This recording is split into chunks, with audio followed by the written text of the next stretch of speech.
যারা এই জাতির উপরে জুলুম করেছে তাদের সবার বিচার এই জাতি দেখতে চায়, বললেন বাংলাদেশ জামায়াতে ইসলামের আমির ডাক্তার শফিকুর রহমান। শুক্রবার সকালে গাজীপুরের রাজবাড়ী মাঠে বৈষম্য বিরোধী আন্দোলনে শহীদ পরিবারের সাথে মতবিনিময়ের সময় একথা বলেন তিনি।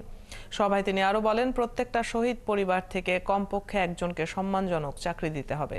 লড়াই করে যারা আহত হয়েছে তাদেরকেও যাতে সম্মানজনক চাকরি দেওয়া হয়, তারা যেন কারো করুণার পাত্র না হয়।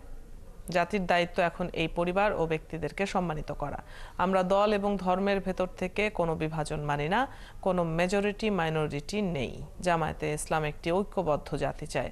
মহানগর জামাতের আমির অধ্যাপক জামাল উদ্দিন সভায় সভাপতিত্ব করেন। আমরা ন্যায় বিচার চাই। এই জন্য যারাই যেখান থেকে এই জাতির উপর জুলুম করেছেন তাদের সকলের বিচার এই জাতি দেখতে চায়। স্বৈরাচারকে আমরা হটাতে পারি, এটা সত্য, কিন্তু আল্লাহ তাআলা 24-এ এনে তাদের দফা রফা করেছে। আর এই কাজটা সম্পন্ন হয়েছে আমাদের যুব সমাজ, তরুণদের হাতে। আমরা এই বাবাদেরকে সেলিউট জানাই। আমরা দোয়া করি আল্লাহ তাআলা তাদেরকে যেন আগামীতে এই জাতির এবং দ্বীনের খেদমতের জন্য কবুল করেন।